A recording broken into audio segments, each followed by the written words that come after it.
Hey everybody, good evening. My name's Bill Holmes. Welcome to tonight's edition of ProjectManagementForum.net. As you can see from the background, I'm actually in a hotel room. I'm coming to you tonight from beautiful downtown Pittsburgh, Pennsylvania, where I'm working for the rest of the week. Tonight, we're going to continue my video series on the Ethics and Code of Conduct, the PMI Ethics and Code of Conduct. We're logically working our way through all of the standards. If you're interested in the other standards, there's other videos on my YouTube channel if you want to go take a look at that. Tonight we're going to discuss the Aspirational Fairness Standards. Now PMI divides all of these into aspirational and mandatory.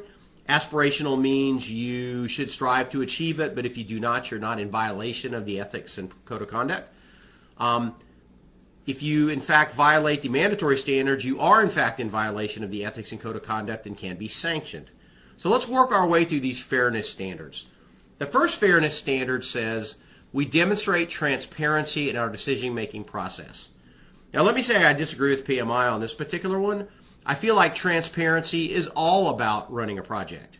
And so the whole purpose of putting together project plans are so that everybody understands exactly how you're going to execute the project. Everybody understands exactly how decisions are made. Everybody understands how quality is measured, how scope, cost, and schedule are measured, how you're going to report out. The communication plan describes how you're going to communicate, what you're going to communicate, and the cadence of the communication. So project management is all about transparency. So I don't really understand why the decision-making process should be cloaked in secrecy.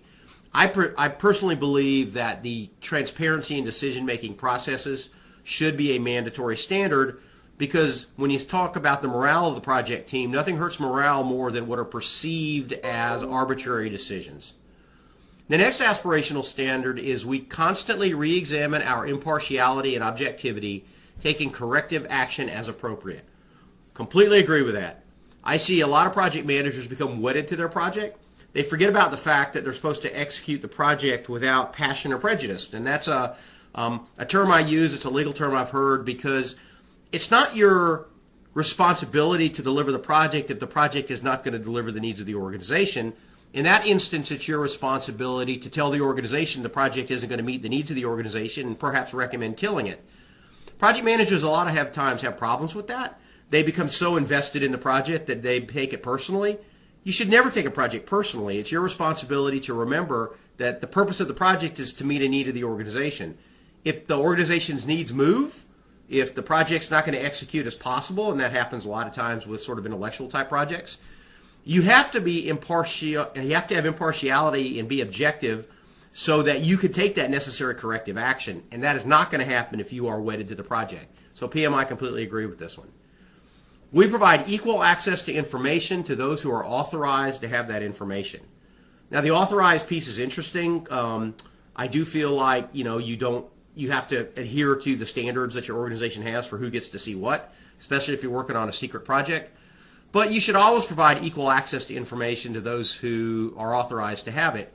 Having said that, I do believe that there are instances where this is difficult to achieve for a lot of different reasons, and so this probably does fall into the aspirational category. And finally, we make opportunities equally available to qualified candidates. Again, I feel like that's a good aspirational standard because there are a lot of reasons why you may or may not be able to make an opportunity available to somebody. Let's say if you're in a really large organization and in fact you have other people who are working on other key projects, or if people are working for other managers, or people are working in other parts of the organization that have equally important activities. I don't think you can just sort of offer an opportunity to people without taking into account other stuff they're doing, the needs of the organization, the sort of the politics of the organization. And so I do agree that when the opportunity allows itself to be there, you in fact do make opportunities equally available to qualified candidates.